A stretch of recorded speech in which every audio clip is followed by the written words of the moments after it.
They say funerals bring out the truth in people.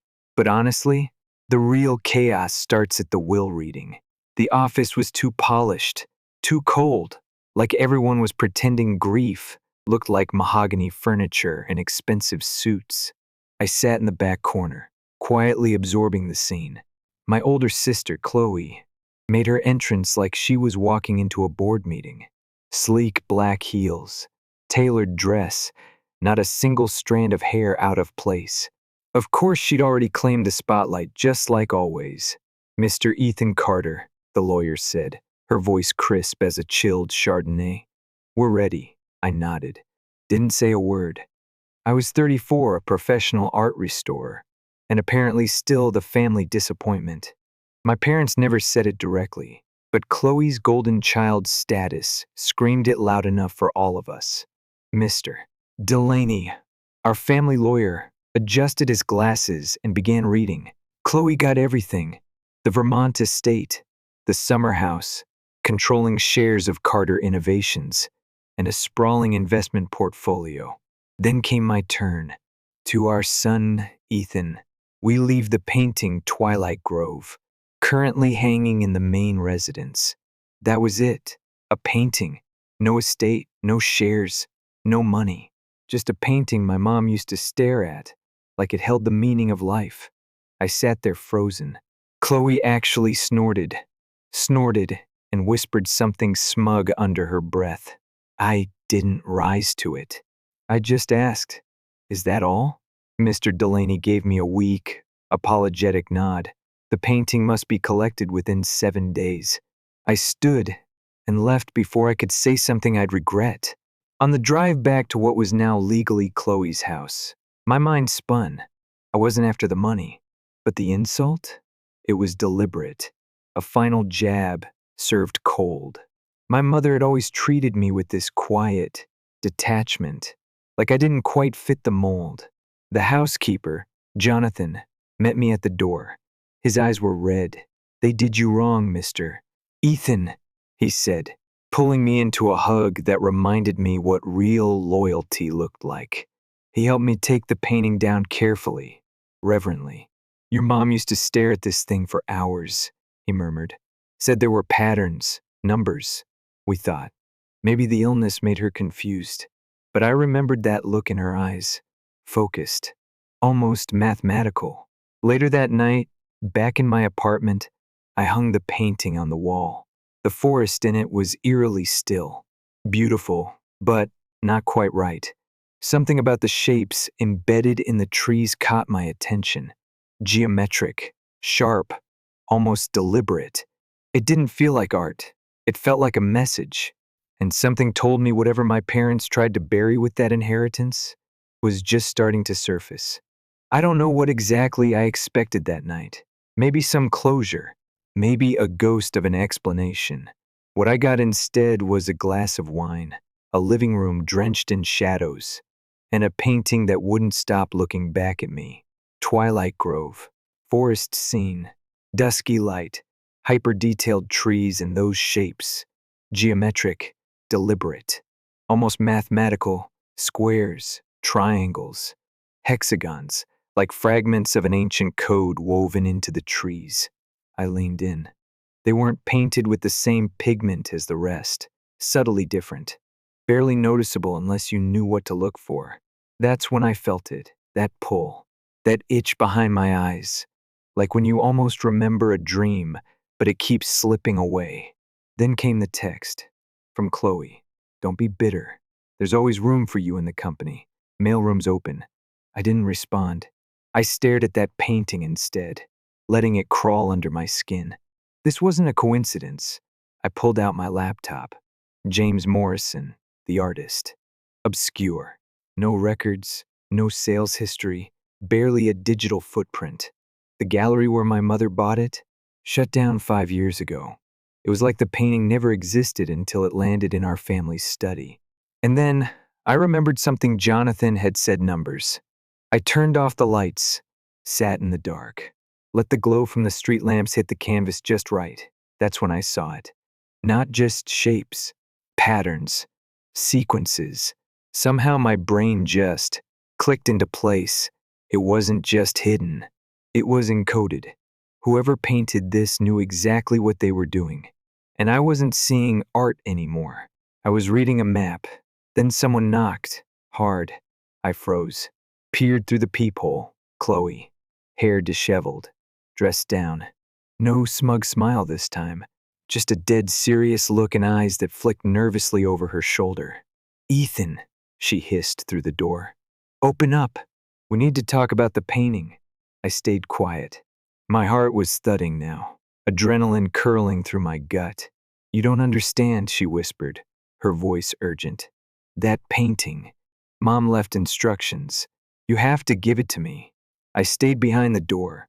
She switched tactics. "I'll give you $5 million. $5 million. The same woman who laughed when I got handed one painting was now offering me life-changing money for it, which meant it was worth more, much more. My breath quickened.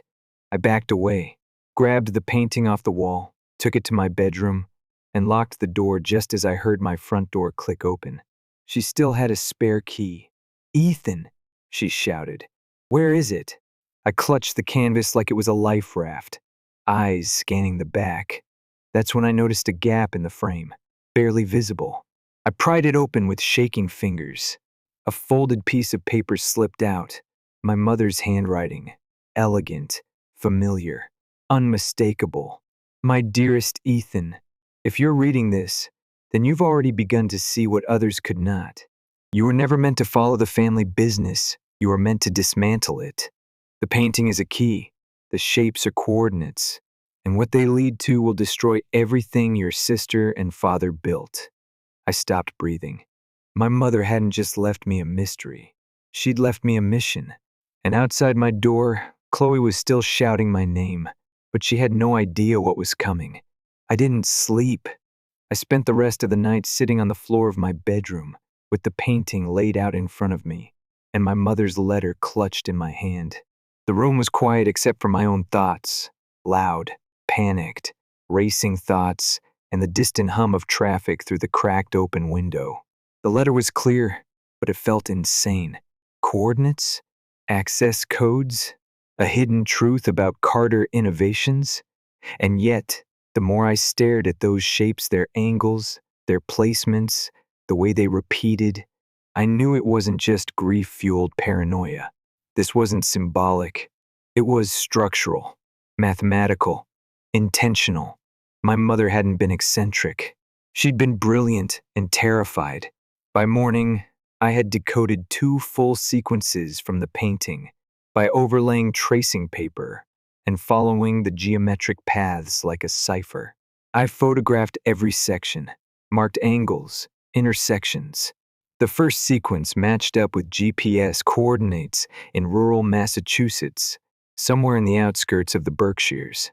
In her letter, Mom wrote, "You'll find the truth there. A place I built in secret under my maiden name.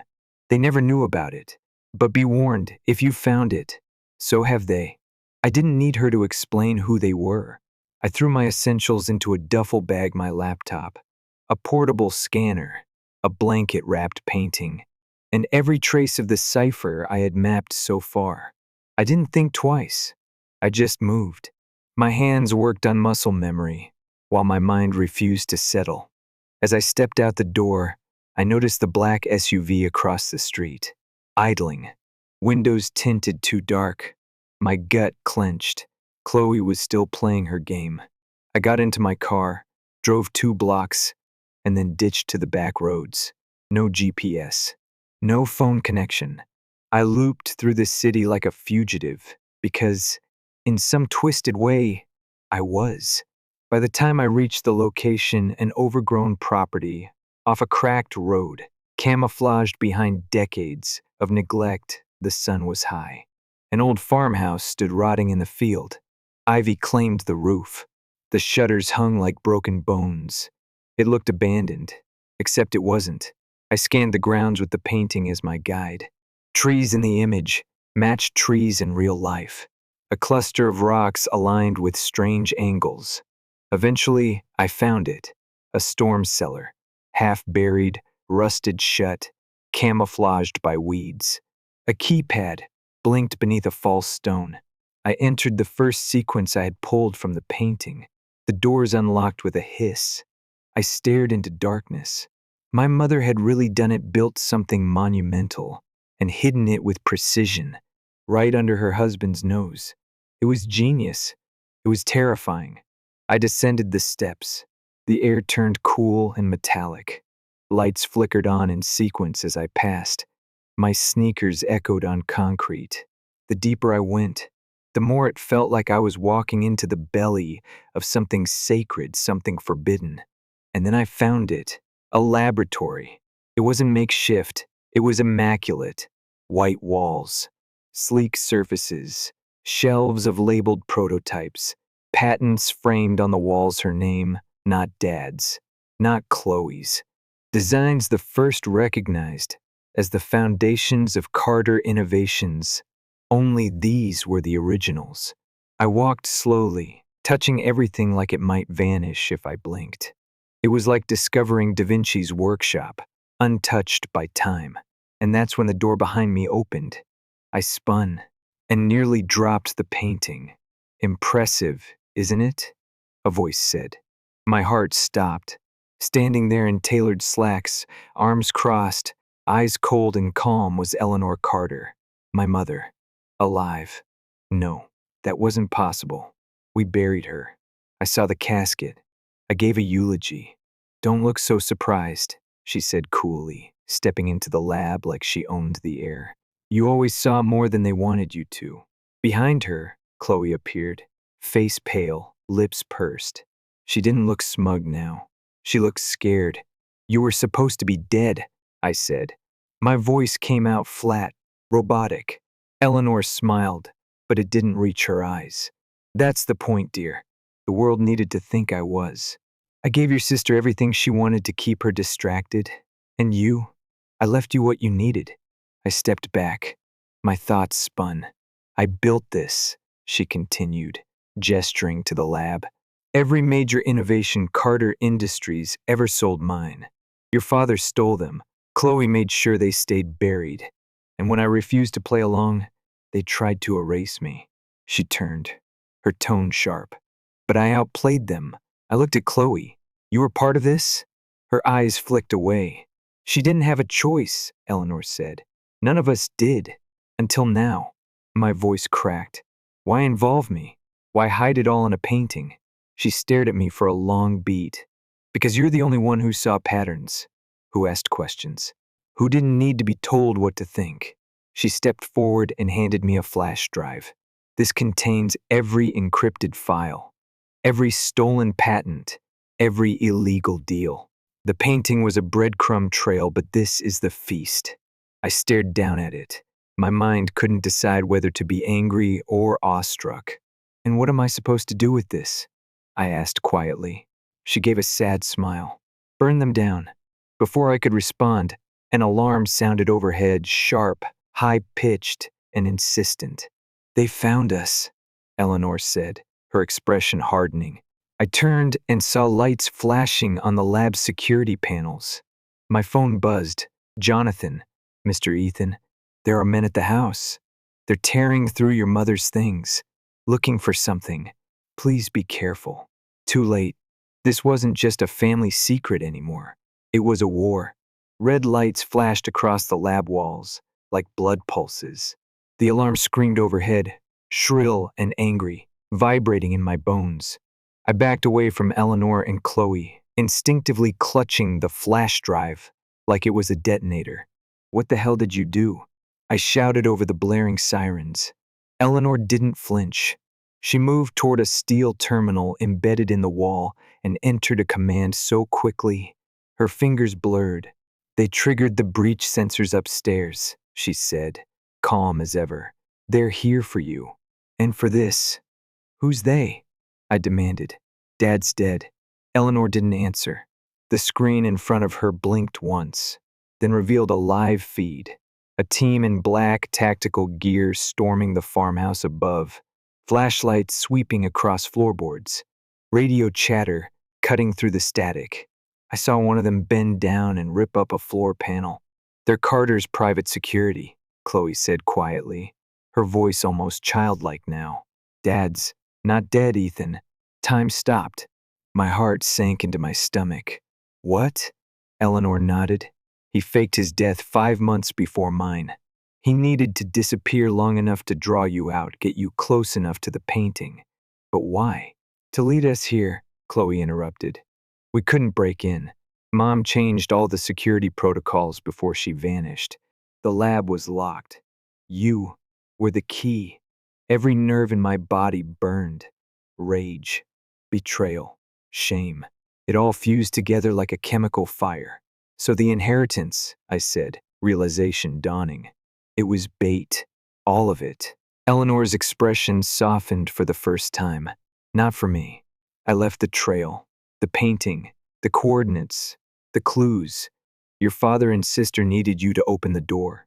I needed you to finish what I couldn't." "And what's that?" She looked at me like I should already know. "Expose them." The walls began to tremble, subtle, rhythmic vibrations from above. "They're drilling through the old elevator shaft," Eleanor said. "We're out of time." I stepped forward. "There's got to be another exit." "There is," she said, "but it won't matter if you don't activate the protocol." "What protocol?" Eleanor tapped the console behind her. A new window appeared. "Clarity protocol, warning irreversible. Broadcasting encrypted evidence to global outlets, regulatory bodies, patent offices, and academic databases. Deletion impossible once initiated." "You planned this," I whispered. Eleanor gave a small smile. "You think I built this place without a contingency plan?" I stared at the screen. The choice felt massive.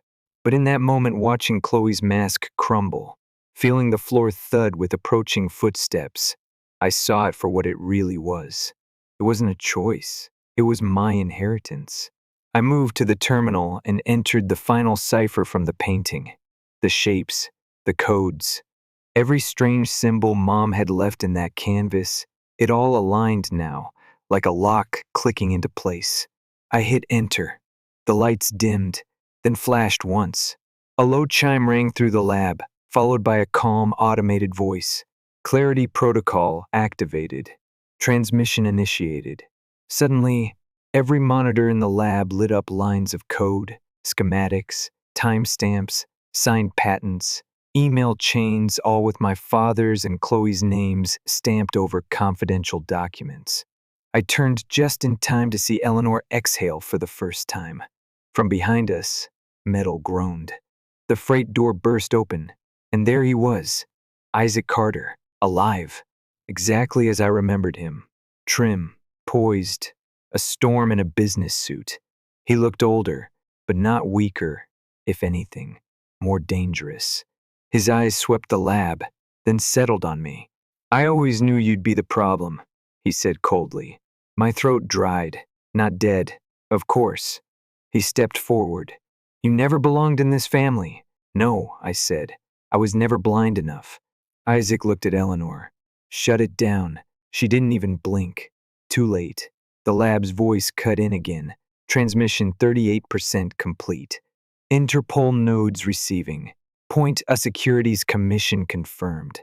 Chloe turned to him, panic rising. "Dad, we can still." Silence. He snapped. I stepped toward the center console and inserted the flash drive. "You built a legacy on my mother's mind," I said, voice low. "And now the world's going to know." Isaac's jaw clenched. "I built Carter Industries from nothing. You built it from her notebooks." His lip curled. She was weak.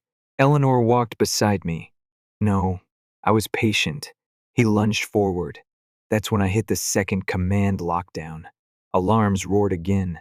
Doors slammed shut. Red bars sealed every entrance.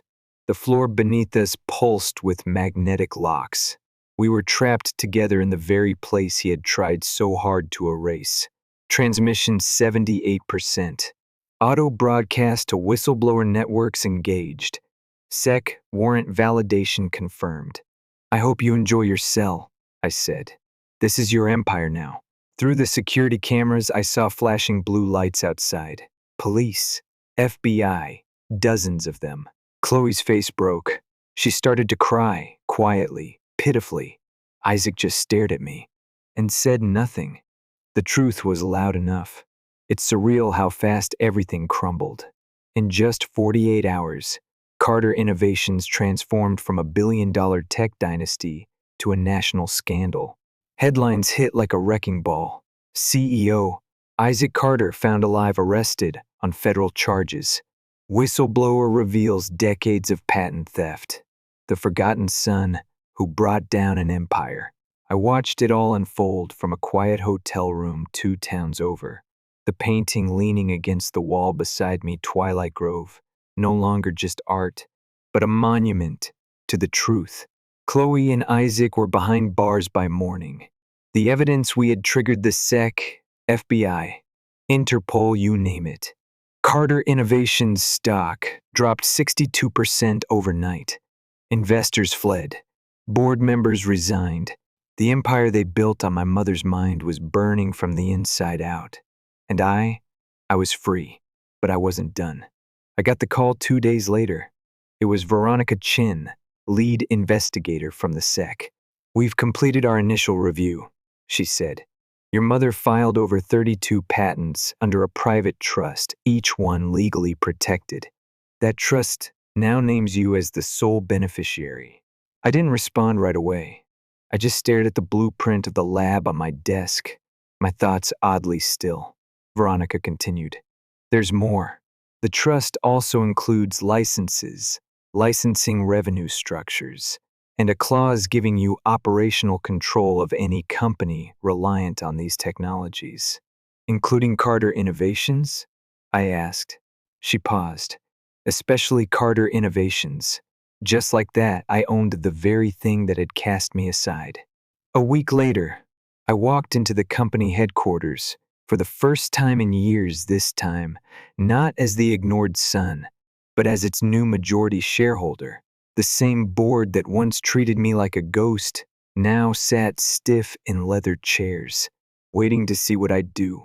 I didn't gloat. I didn't yell. I just told them the truth.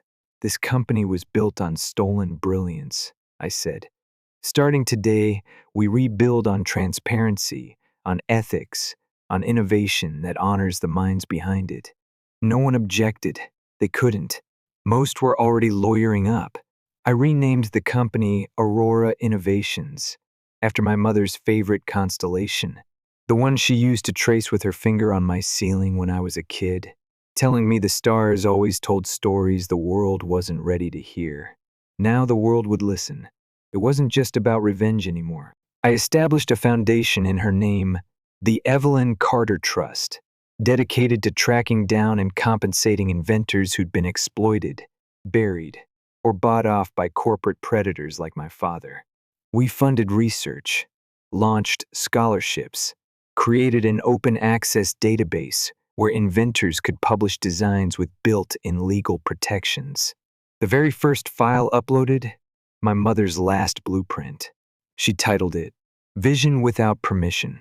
A month later, I received a letter, not an email, not a DM, an actual envelope, hand-delivered by Jonathan. Inside, a familiar, elegant handwriting greeted me one last time. My Ethan, if you're reading this, it means you've done what I always believed you would. You saw the patterns, you followed the truth, and you chose not vengeance, but legacy. You never needed our approval. You needed freedom, and now you've created it. Not just for yourself, but for everyone like me who had their voice stolen. There was no postscript, no goodbye, just a pressed flower inside Bluebell, her favorite. It wrecked me in the best way. The painting now hangs in my new office, framed in glass, softly lit. It's the first thing you see when you enter Aurora's top floor. Visitors often ask what it means. Legacy, I tell them, and a reminder to always question what's hidden in plain sight. Every once in a while, late at night when the building is quiet and the air hums with electricity, I swear the shapes in the trees shift just a little. Like the forest is alive, like my mother is still whispering secrets through the canvas, daring me to keep searching, to keep asking. Sometimes I do, other times I just sit back and let the silence thank me.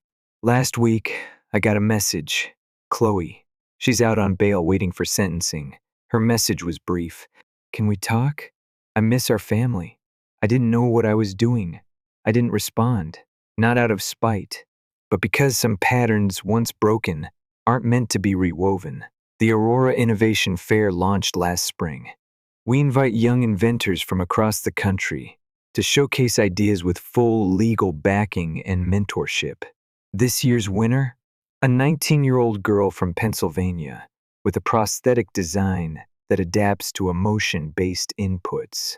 She reminded me so much of my mom, it caught me off guard.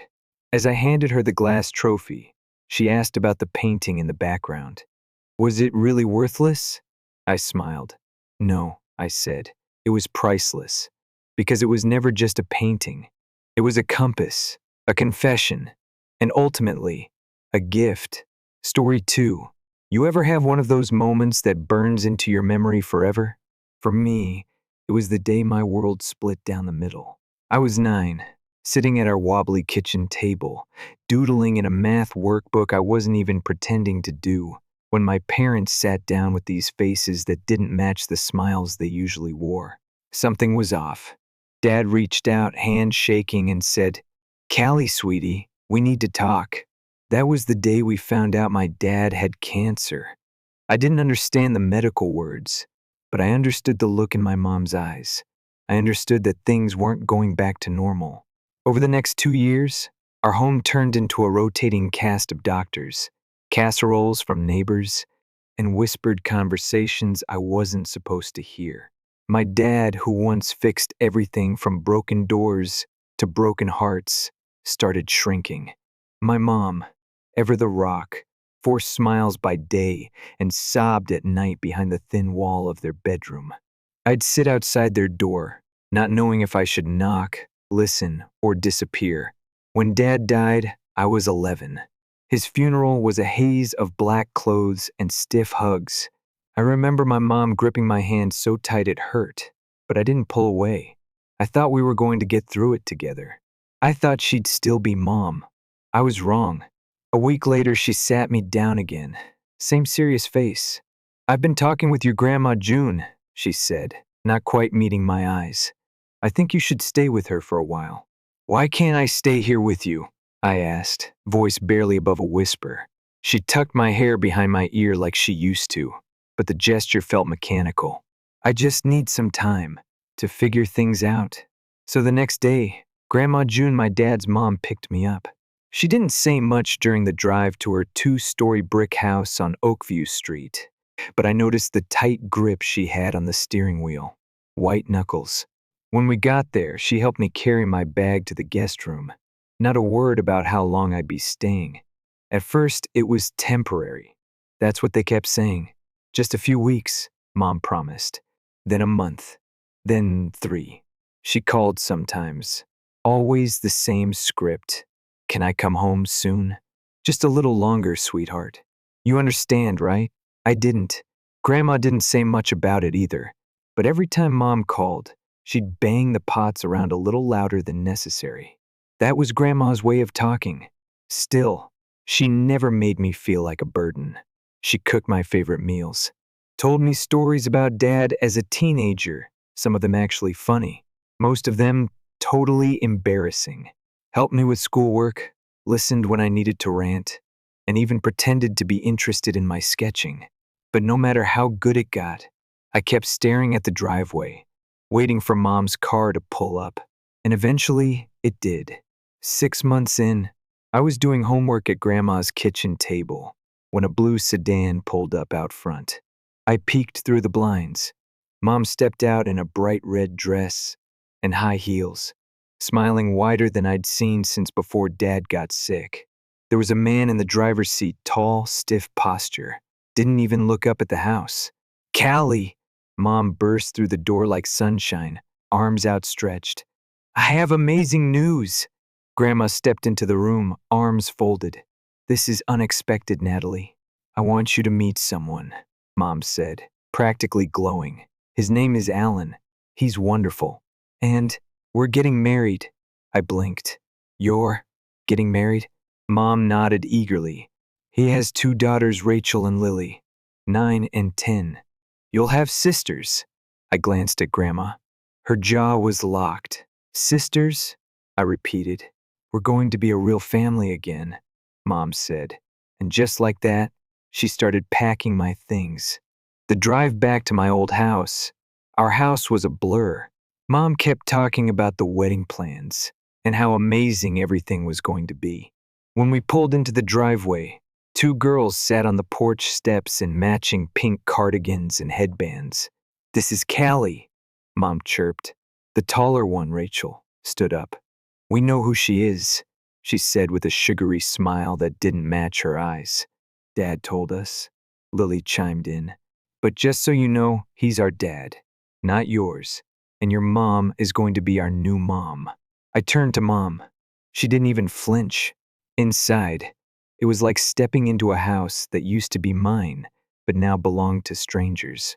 Mom had rearranged everything. Photos of Dad were gone. New furniture. A whole new life. 3 months later, I was a ghost in a bridesmaid dress, pale blue, plain, forgettable. Rachel and Lily twirled in their matching pink gowns, stealing the spotlight like they were born for it. They refused to wear the same color as me. She's not really part of the family, they'd said, loud enough for me to hear. In the wedding photos, I was a blurry edge, cropped out by positioning, not accident. Alan didn't hate me. That would have been easier. He just didn't see me. He'd hug Rachel and Lily when he got home, kiss Mom on the cheek, and walk right past me. Mom followed his lead. She fawned over them like they were her biological daughters. I got birthday cards with her name typed instead of signed. Then came Christmas. Rachel and Lily unwrapped matching iPads. I got a clearance hoodie and a basic smartphone. No apps, no camera. The only person who still remembered me was Grandma June. For my 13th birthday, she gave me a silver locket with Dad's photo inside. I wore it everywhere. One night at dinner, Rachel said, "That's cute. Sisters share things, right?" I shook my head. The next morning, the chain was snapped and stuffed under my pillow. I found my sketchbook something. Dad encouraged me to keep soaked in water a week later. My art supplies? Snapped, ruined. When I confronted Lily, she just smiled. Prove it. When I told Mom, she sighed. You probably left them outside. Don't blame your sisters every time something goes wrong. At 15, Mom sat me down. Another big announcement. She was pregnant. The girls squealed. Alan beamed. I sat quietly, already knowing what was coming. 3 weeks after baby Max came home, they held a family meeting. We need to make some changes, Mom said, eyes flicking to Alan. He jumped in. Max needs his own room. We were thinking you could share with the girls. No. Everyone froze. No, I said again. This is my room. This is Dad's house. You moved in here. Now you're trying to push me out. Silence. How dare you? Mom snapped. After everything we've done for you. Alan stood up, face red. Good to me? I laughed, bitter. You've treated me like a stray dog you can't get rid of. That was when the silence became permanent. They stopped speaking to me at all. Meals were eaten in silence. My existence was an inconvenience. 3 days in, I packed a bag and texted Grandma. Her car was in the driveway within the hour. I walked out without looking back. They didn't stop me. They didn't even pretend to. Moving back in with Grandma June felt like someone finally let the air back into my lungs. No tiptoeing. No pretending to smile when I was breaking inside. It was just quiet, peaceful, safe. We found a rhythm. Breakfast with coffee and toast. Long talks about Dad, who he really was beyond the quiet guy with a toolbox. She told me he used to play the guitar, wrote cheesy poems, once ran a mile in dress shoes just to win a bet. He sounded more alive in her stories than he ever had in the last year of his life. I started sketching again. 2 months passed, just like that. One morning, Grandma sat me down at the kitchen table, same spot where I'd done homework before everything went sideways. "Callie," she said, folding her hands around mine, "I've been talking to your mother." I felt my stomach drop. "She's willing to give up her parental rights," Grandma continued, "and I want to adopt you." I stared at her, not trusting my ears. "You? Really?" She nodded. "It's your choice. But I want you to know this has always been your home. You've always been mine to love." I didn't even answer, just threw my arms around her and cried like I hadn't let myself in years. The paperwork went through faster than I expected. My mom didn't fight it, didn't hesitate, just signed her name like she was passing along a bill. The day I went back to the house to get my things, no one was home.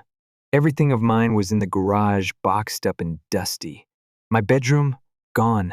They'd painted it blue. Clouds on the ceiling. Max's name stenciled on the wall. I didn't cry. I didn't scream. I just loaded my things into Grandma's car and left. For good. After that, life started to feel like mine again. I stopped walking on eggshells and started walking taller. School was better. I didn't have to sit through family meetings where I was the only one not called sweetheart. Rachel and Lily still went to my school. We passed each other in the hallways like ghosts. No glares, no smug comments, just nothing. Like we'd never shared a house, like I was just another face in the crowd. I didn't miss them.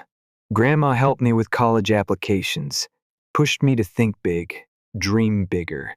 The day the letter from Hillcrest State came in partial scholarship included, she cried more than I did. That night, she pulled out a shoebox from the back of her closet. "I've been saving since your dad passed," she said.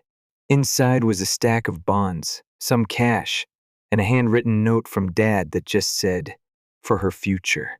I couldn't even speak, just hugged her and promised to make it count. College was a blur in the best way. I studied business, took classes that made my head spin and heart race, called Grandma every Sunday, without fail, came home every holiday. She'd cook like she was feeding 10 people, even when it was just us. Then, during my final semester, I got the call. Her voice was quieter than I'd ever heard it. "They found something," she said. "Liver. It's not good." From that point on, every weekend was spent by her hospital bed. We didn't waste time on empty promises. We just talked memories, regrets, jokes about her stubbornness. She made me promise I'd finish school, told me to never let grief make my world small. Graduation came. She couldn't be there in person, but the nurses helped her watch the live stream. I looked right into the camera and mouthed, "I love you." Later, she told me she cried through the whole thing. A week after that, she was gone. Just like that. The funeral was held in the little chapel downtown. I picked out her favorite flowers, white lilies and those weird purple ones. She always insisted were underappreciated. I wore the silver locket she gave me. The place was full of people who loved her. And then just before the service started, I saw them. My mother, Alan, Rachel, Lily, and a boy, Max, all dressed in black like they were part of my life. I didn't say a word, just stood near the casket and let people come to me. Then she approached. "My mom, I'm so sorry for your loss," she said softly. "Margaret was a good woman." I just nodded, didn't trust myself to speak. "We've missed you," she added. "We were wondering if maybe after everything you'd come to dinner with all of us." I looked at her, really looked at her.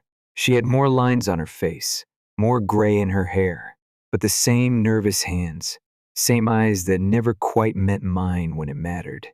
"I'll think about it," I said. A week later, Grandma's lawyer called. She'd left me everything: the house, the savings, even a small trust account I never knew existed. I sat in that house, alone, for the first time since the adoption went through, and I made a decision. I called my mom. "I'll come to dinner," I told her. When I arrived at their place, it was like stepping into a stage set. Mom had cooked my favorite lasagna. Rachel and Lily were there, dressed like they'd been told this was a job interview. Max hugged me like we were siblings who'd grown up together. "So," Mom said, over salad and fake laughter. What's next for you now that you've graduated? I got a job offer, I said. Junior exec at Wilson and Myers. I'm staying in town, living in Grandma's house. I caught the flicker in her expression. That quick spark behind the eyes. I'd seen it before. The look she used to get when she thought she could spin a situation to her benefit. That week, she showed up at my door with cookies. The next week, it was a casserole. After a month, she was dropping hints about Max needing school supplies, their heater breaking, her car acting up. I gave her money, not because I felt guilty, but because I could, and because it was easier than saying no. Then Rachel and Lily started coming around, telling me about their crappy jobs, how hard things were. I took them to lunch once, then twice, paid for everything. When Max needed a laptop, I bought it. When Lily needed rent help, I Venmo'd her. Slowly, piece by piece, they chipped away at my defenses. Not with cruelty this time, but with kindness that felt off. Then it happened. One Tuesday afternoon, Mom called to ask for $200 for car repairs. I said sure, no problem. Transferred it right away, but she forgot to hang up. What I heard next was laughter. Rachel's voice. Did she fall for it? Mom, laughing. Of course she did. Little Miss College degree with her big house and big paycheck. She's too easy. Lily, she thinks she's better than us. Mom, don't worry. We'll keep it small for now. Build trust. Then we'll really cash in. My chest tightened. My fingers went cold. Rachel, again, why does she get everything? We deserve it more. Mom, calmly, we'll get what we deserve. She's just too stupid to see it. I hung up, but their voices didn't leave my head. That night, Mom called again. We're having a special dinner. Family night. You'll come, right? I told her I would. I showed up at 7, sharp. They were all there, smiles plastered on like they were auditioning for a toothpaste commercial. Max hugged me again. Mom pulled out my chair.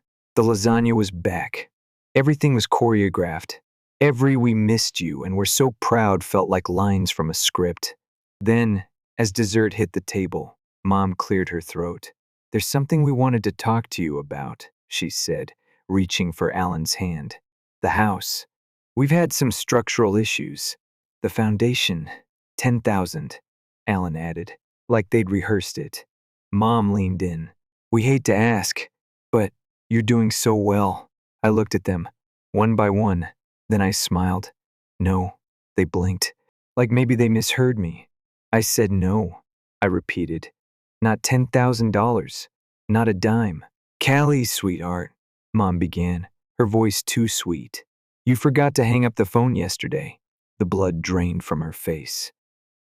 I heard everything, I said. How tired you are of pretending. How you've been playing me. How stupid you think I am. Just like Dad. Rachel opened her mouth, closed it. Lily whispered, It was a joke. No, it wasn't, I said, standing up. And I'm done. Thank you for finally showing me who you are. You saved me years of trying. I left the house that night and never looked back. I blocked their numbers that night. First Mom, then Rachel, then Lily. Alan didn't bother reaching out himself, but his number went too. I wasn't angry anymore. Not really. It was more like watching a fire finally burn itself out. Nothing left but ash. But they didn't stop. Voicemails started piling up. Callie, please. It was a misunderstanding. Sweetheart, don't throw the family away over one mistake. You're overreacting. Then came the texts, then the emails. And when that didn't work, they started showing up. At my door, at my work. Max even left a note taped to my car windshield once. I didn't answer. I knew what they wanted, and it wasn't me. They wanted the money, the house, the security I had built on the bones of the life they'd thrown away. They didn't want me. Not when I was a scared kid. Not when I needed them. Only now, when I had something they could take. So I made my final move. I walked into my boss's office the next morning. Remember that talk about the New York branch? I asked. She nodded slowly. You ready? I didn't blink. More than ready. 2 weeks later, I had a transfer letter in hand and a signed contract for a beautiful apartment on the Upper West Side. Big windows, hardwood floors. The kind of view Grandma would have loved. I listed her house that same week. The house where I learned how to boil pasta without setting off the smoke alarm. The house where I finally felt safe. It sold fast. It was in a good neighborhood and the market was strong. But I made sure the new owners knew exactly what kind of neighbors lived 3 blocks down. Just in case. I left without leaving a note. Just a clean break. New York was loud, messy, alive in a way I hadn't felt in years. The streets didn't care who I was. The people didn't look twice. It was beautiful. I focused on work. Made friends with a girl named Jada from HR, who swore by oat milk lattes and once dragged me out of bed at 6 a.m. for a rooftop yoga class. I hated every second, but I didn't say no. I was living. Really living. Once in a while, I'd think about them, my mother, her new family, Max. I hoped he'd be different. That maybe, somehow, the cycle wouldn't repeat. That he'd grow up to be someone who didn't think love came with receipts. But I didn't hope for much. And I didn't dwell. The past was a locked room now. The kind with a heavy door and a key I had no intention of using again. One day, months later, I was sipping coffee in the park, watching a dog chase a squirrel like it owed him money, when my phone buzzed. An email from a name I hadn't seen in a long time. Max. Just the subject line, "I'm sorry. Can we talk?" I sat there staring at it for a while. My thumb hovered over the screen. I thought about opening it. Thought about what he might say.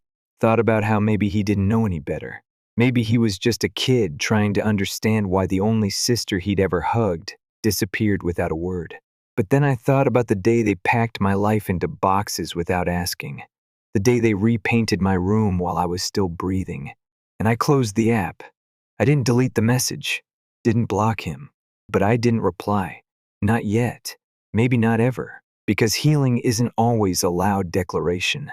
Sometimes it's a quiet decision not to return the call. Not because you're angry, but because you finally learned that walking away isn't the same as giving up. It's choosing yourself. It's understanding that forgiveness doesn't require access. That you can wish someone peace from a distance and still protect your own. Now, when people ask about my family, I say, it's just me, and that's enough. I keep Grandma's photo on my nightstand, right beside the silver locket, and a candle I only light when I need to feel her close. Sometimes I catch myself telling stories about her to coworkers or friends. Stories about how she made the world feel less cold, about how she taught me to stand up even when no one clapped. And sometimes when the city is quiet and the wind sounds like home, I say her name out loud, just to remind myself that I came from someone who loved me right, someone who chose me. Not because she had to, but because she wanted to. And in the end, that's the only family that really matters. Story 3. My name is Dylan, and for as long as I can remember, I've always been the outlier in my family. Not the rebel, not the black sheep, exactly just the one who didn't quite fit into the family spreadsheet of expectations. I was the creative one, which is basically code for we don't know what he does, but we hope he grows out of it. My older brother Matt was the blueprint. Straight A student, business degree, married his college sweetheart, bought a house before 30. My parents adored him, and they didn't hide it. When I told them at 18 that I wasn't going to college, and instead planned to dive headfirst into 3D animation and storytelling, I might as well have told them I'd joined a cult. "You're going to throw your life away making cartoons?" my dad asked over dinner one night. "How do you plan to support yourself?" I didn't have an answer. Not then. So yeah, for the first couple of years they kind of had a point. I lived in the basement, cobbled together freelance gigs, and uploaded short animations to a YouTube channel that barely registered a blip. Every Sunday dinner, Matt would ask passive-aggressively if I'd considered a real job yet. My mom would make comments about local trade schools. My dad would just sigh. But what they didn't know, what I didn't tell them, was that I wasn't just messing around. I studied successful creators like it was a religion. I revamped my whole animation style, started writing tighter stories, invested in new software, and learned how to market myself. Slowly, the numbers ticked up. 500 subscribers, 1,000, 10,000. The comments turned from "Why is this so bad?" to "This is genius." By the time I hit 100,000 subscribers, I had sponsors, merch, clients. I was making money, real money, but I didn't say a word. 3 years passed, and I decided it was time to show my hand. At Sunday dinner, Matt and his wife Allison, already mid-rant about rising mortgage rates, I said casually, "I'm moving out next week." Forks paused midair. "To where?" my mom asked, blinking. "I got an apartment downtown. Big enough for a home studio?" Matt snorted. "With what money?" "My own," I said, and smiled.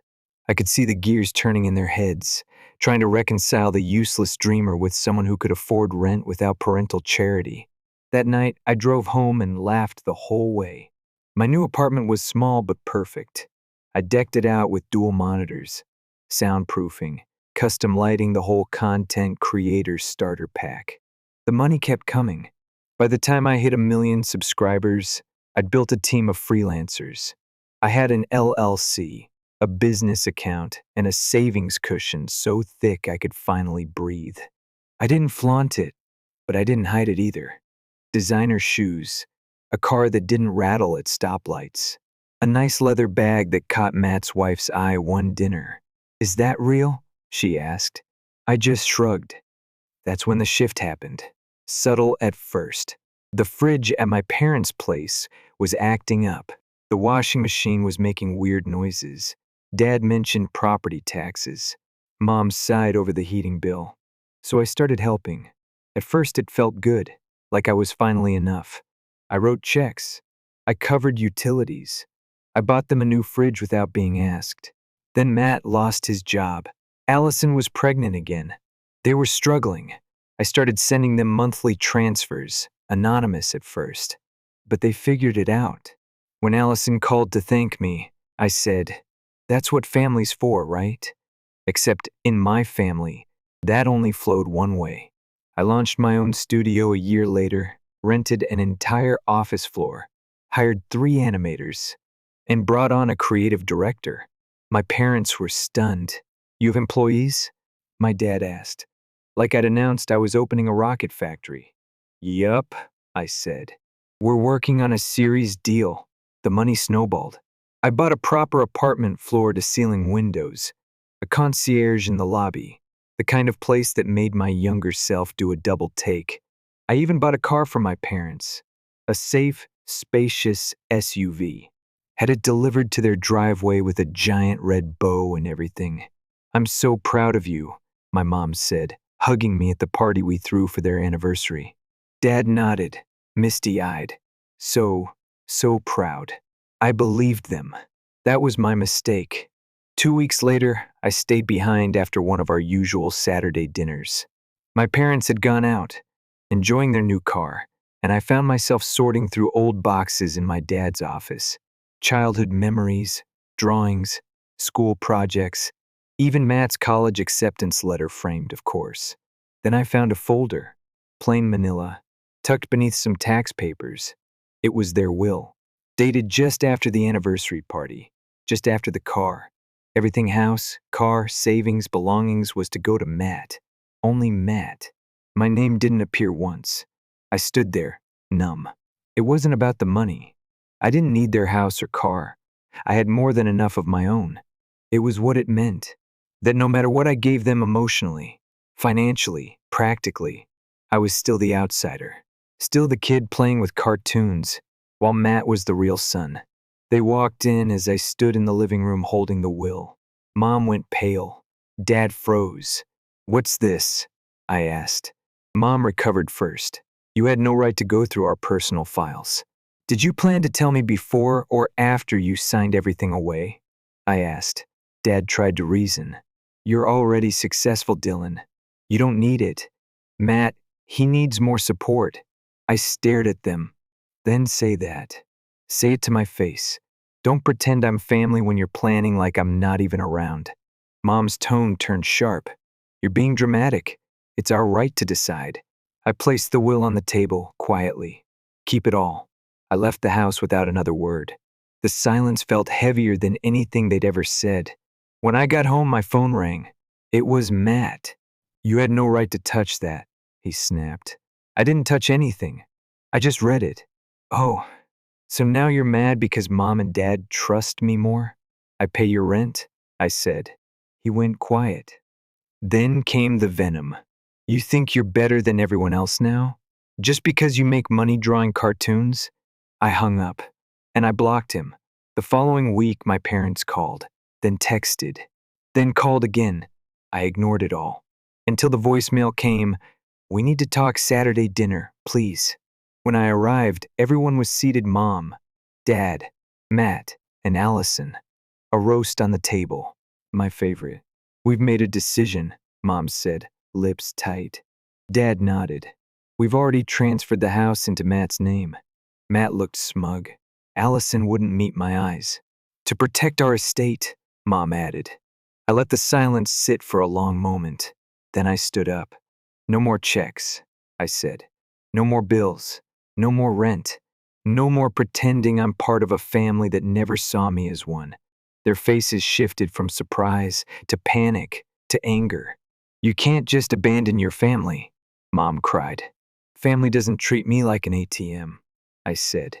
And I left. This time, for good. I didn't slam the door on my way out. I didn't scream, or cry, or throw some dramatic fit like they probably expected.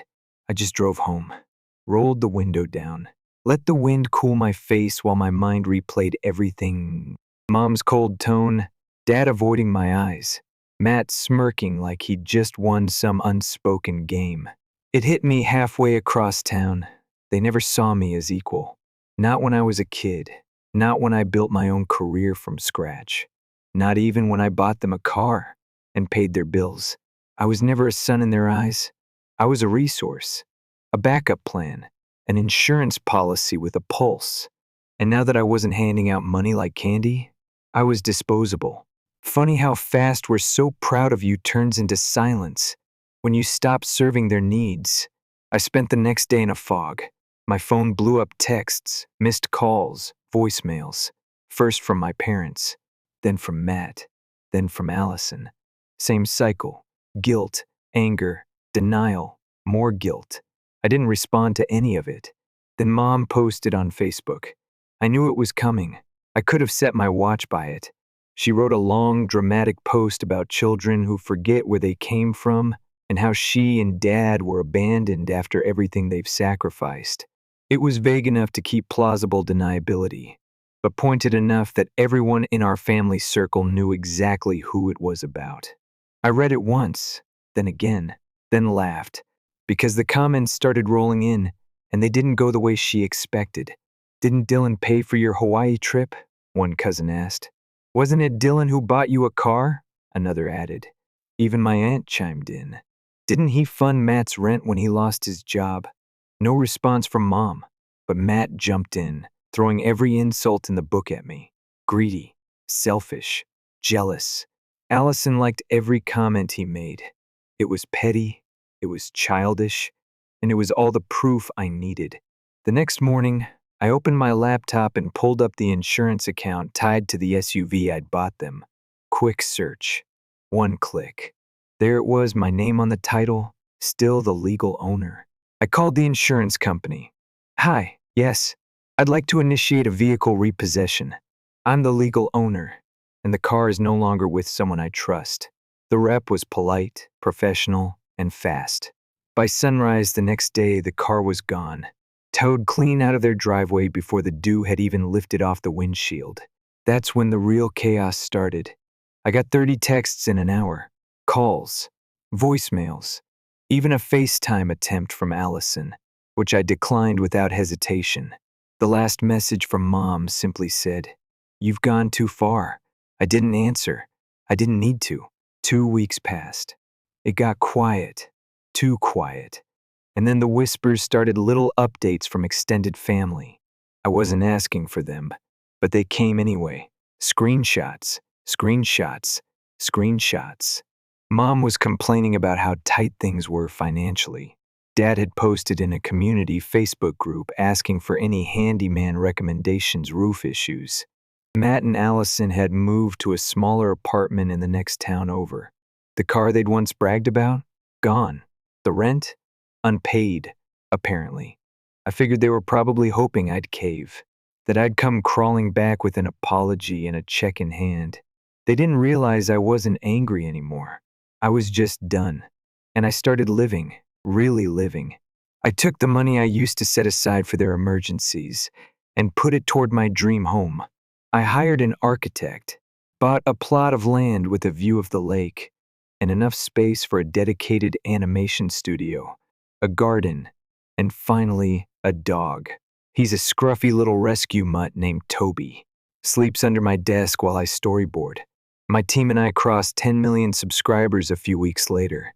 We celebrated with champagne and sushi and a rooftop view that didn't look anything like my parents' cluttered backyard. I looked around at the people who supported me, who saw me for what I was and not just what I could give. And for the first time in a long time, I didn't feel like I had something to prove. A few months later, I got a letter, handwritten. No return address, but I recognized the shaky cursive. My mom. It was 3 pages long. Started with guilt. I don't understand how you could turn on your family. Then denial. We've always loved you in our own way. Then justification. Matt needed more help than you did. You've always been more capable. And then the kicker. Don't let a mistake ruin our relationship. We're still your parents. I folded the letter and slid it back into the envelope. Didn't tear it up. Didn't burn it. Just tucked it into the drawer with the other pieces of paper I don't plan to revisit. I know what some people might think. That I'm cruel. That I should have forgiven them. That family is everything. But here's what I've learned. Family isn't who you're born to. It's who shows up. Who claps for you when no one's watching. Who doesn't count the dollars you spend or the favors you owe. My parents, they loved the version of me that failed. Because it kept me small. It kept me giving. The moment I didn't need them and stopped letting them need me, they cut me out. That will? It didn't just divide the assets. It told the truth. I took the SUV money and donated it to an arts nonprofit for kids who want to do what I do. I visit once a month, lead workshops, answer questions. When they ask how I got started, I tell them. Everyone said it was a waste of time. I kept going anyway. And that's the legacy I want. Not a house full of resentment. Not a car with a red bow hiding betrayal. Just something real. Something earned. Something mine. Time passed. Funny how life moves on, even when you're stuck holding the past like a stone in your chest. But I kept going. Quietly. Steadily. The same way I built my career. One frame at a time. I wasn't angry anymore. Not even disappointed. Just done. And once I accepted that, peace started showing up in the small things, waking up without dread, cooking dinner in my kitchen with the windows open, walking Toby under orange skies that melted into night. They didn't call anymore. The texts stopped too, but their silence wasn't clean. It felt like unfinished business, like a door left cracked open during a storm. Then one day, it blew wide open. It started with a message from my cousin Maya. Hey, thought you should know Matt's trying to sell your parents' house. There's a post on a local Facebook group. Your name came up. I didn't respond right away. Just clicked the link. Sure enough, there it was. Photos of my parents' house, staged with fake lighting and freshly trimmed hedges, listed for a price that made my jaw tighten. But that wasn't what hit me. It was the caption Matt had added. Helping my parents' downsize house fully paid off, thanks to the family's support. Family's support. I laughed out loud. They really couldn't help themselves. I wasn't going to get involved. I had walked away, after all. I meant it. But something about that post scratched at me. Not because of the money, God knows I didn't want a dime, but because of the lie. The rewriting of the story. The way they painted themselves as victims, as self-made, as blameless. So I made a decision. One post, one truth. I didn't do it with rage. No caps lock, no name calling. Just a screenshot thread, the insurance title showing the SUV in my name. The bank transfers that covered 6 months of Matt's rent. The email receipt from the Hawaii vacation booking. A picture of the will I found highlighting the line where I was left out. And then I wrote, "Sometimes the loudest people have the most to hide." I never asked for credit, but I won't sit quiet while someone else rewrites my story. It took off fast. Comments poured in. Messages too. Some from people I barely knew, telling me they always sensed something off. Others, more intimate. A former neighbor, saying my dad used to joke that I'd finally made cartoons pay the bills. Maya again, telling me Matt deleted his listing the same night. I didn't respond to most of them. I didn't need to. A week later, I got another letter, this time from Matt, typed, no signature. Just a printed note, "Congratulations. You've ruined your own family." I folded it once, dropped it in the recycling bin, and took Toby out for a walk. One Sunday evening, I drove past my parents' neighborhood. I hadn't planned to. I was coming back from a film festival panel and took the long route home. My car rolled past their street out of habit. I slowed down at the corner. Their house looked the same. The paint was a little faded. The flower beds overgrown. No new car in the driveway. No sign of any buyer. I didn't stop. I just watched for a few quiet seconds. Then I kept driving. These days, I don't think about them much. My life is full now. Not loud or flashy. Just solid. Real. My studio's working on a new animated series. One inspired by a boy who builds worlds with a pencil, ignored by everyone until his drawings come to life. Kids will never know it's my story. But I will. I speak at conferences sometimes, mentorship panels. I always tell them the same thing: don't measure your worth by who claps for you, especially if they only show up when you're giving something. I bought my house by the lake, wide windows, clean light, a garden full of wildflowers, and a screened-in porch where I drink coffee in the morning and watch Toby chase squirrels he'll never catch. Sometimes I think about what I would say if my parents ever knocked on my door, if they said they were sorry, if they told me they were wrong, and maybe I'd let them in. Maybe I'd listen. I'm not made of stone, but I'm not waiting on it, because real peace isn't in the apology. It's in knowing you don't need one. They taught me a lot about who not to become, about how love, when tied to conditions, isn't love at all, about how sometimes the greatest act of love you can offer to yourself is walking away. No explosions, no revenge plots, just silence, space, and the refusal to keep bleeding for people who never learned how to hold your name gently. They buried the truth in a manila envelope. I buried them in memory. And then I built a life they never thought I could, not out of spite, just out of light.